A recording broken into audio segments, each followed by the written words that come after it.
Estamos hablando del pecado original.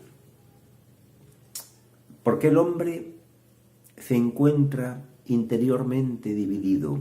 ¿Por qué vive en esta dicotomía, en este enfrentamiento interno, en esta lucha que nos narraba San Pablo en el capítulo 7 de la carta a los Romanos?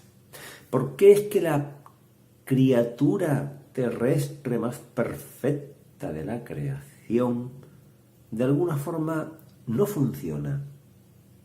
¿Qué es lo que pasa? ¿Qué es lo que ha ocurrido?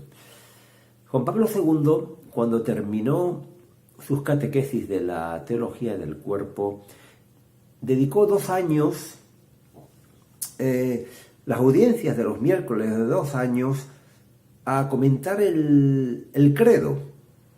Y acto seguido dedicó 13 audiencias a hacer un comentario extenso y profundo sobre el pecado original. Parece como que para arrojar luz sobre la teología del cuerpo y también sobre el credo, fuera necesario profundizar en el pecado original. Y es que verdaderamente nuestra fe, nuestro credo, no se entiende sin el pecado original.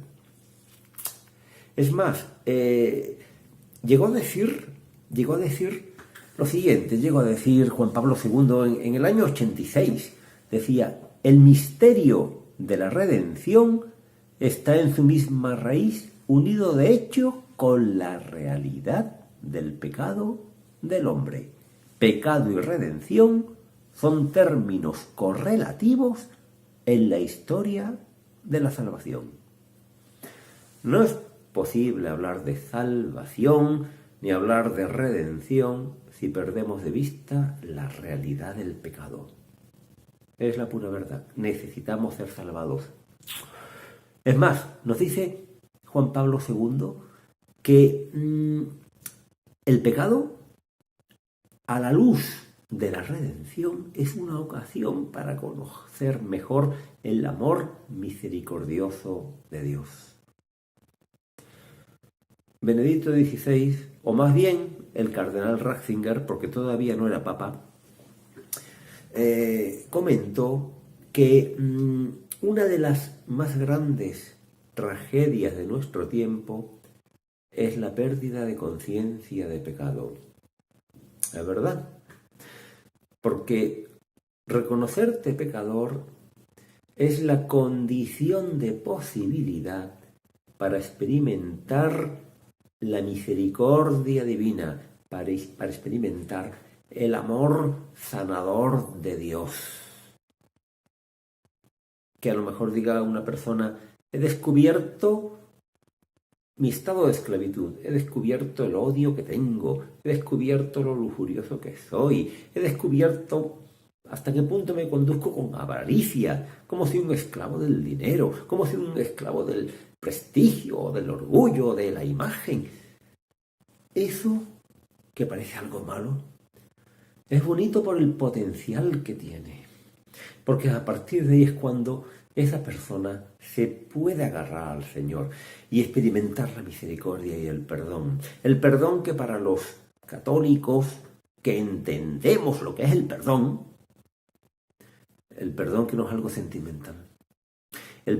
Los sentimientos pueden acompañar al perdón, pero el perdón no consiste en sentirse perdonado, sino efectivamente en que hay un signo claro, que es que se produce la transformación de la vida. Te rescata Dios del pecado, sacándote del pecado, de tal manera que por la gracia lo que no podías hacer antes, ahora sí lo puedes hacer. De tal manera que la ley se convierte para ti en una especie de promesa de plenitud, porque no lo ves como una exigencia, sino como un anticipo de la obra maravillosa que el Señor quiere hacer contigo. Pero eso pasa por reconocer que tú no puedes, porque si no, no te abandonas a la gracia, porque si no lo quieres hacer tú. Entonces es necesario que reconozcamos que no podemos solos, que necesitamos la gracia, que necesitamos que el Señor lo haga con nosotros. Es que es así, es que es así. Y hemos visto hasta ahora, cuando hablábamos del Génesis y del relato de la caída, que el pecado del hombre, el pecado original, es un rechazo de la dependencia de la criatura respecto a su creador. No quiero depender de Dios, quiero ser autónomo, quiero darme la norma yo mismo. He perdido la confianza en este Dios. Por eso, Juan Pablo II nos dirá que el pecado humano no es una iniciativa nuestra. No es una iniciativa nuestra, que no brota de manera espontánea del hombre, sino que es consecuencia del pecado cometido anteriormente en el mundo espiritual. ¿Por qué? Porque ese no querer depender, ese no aceptar ser criatura, es precisamente el pecado de los ángeles, el pecado de los demonios. Llegará a decir Juan Pablo II que con el pecado nos convertimos en secuaces del demonio. Bien, pues ya lo vemos. El principio del pecado original reside en el orgullo de la criatura, en el no aceptar que no seamos el origen de nosotros mismos. Y sin embargo lo somos. Todos somos generados. Se encuentra continuamente en la Escritura el término generación. Todos somos generados. ¿Verdad? Cuando se habla, por ejemplo, yo soy un Dios que castiga el pecado de los padres, de los hijos, hasta la tercera y cuarta generación. Siempre, o en las genealogías, ¿verdad? Adán engendró a Set, Set engendró, o Abraham engendró, siempre nos muestra que todos somos generados, todos venimos de alguien, y el cuerpo humano es precisamente la prueba que nosotros recibimos de que venimos de alguien. No podemos más que depender, no hay otra. Y no hay manera de ser feliz, de vivir en plenitud, que no sea dependiendo de Dios. No puede ser de otra manera.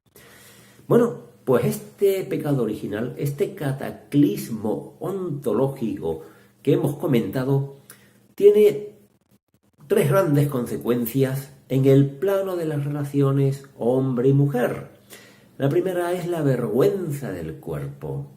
Se pasa de la transparencia de la mirada proyectada sobre la desnudez del otro, que significaba la conciencia de la significación esponsal del cuerpo, a la vergüenza del cuerpo. Primera consecuencia, por tanto. La segunda es la voluntad de dominio. En lugar de la comunión, de la unidad y el júbilo que acompañaba esa unidad, viene eso, el intento de dominar el uno al otro.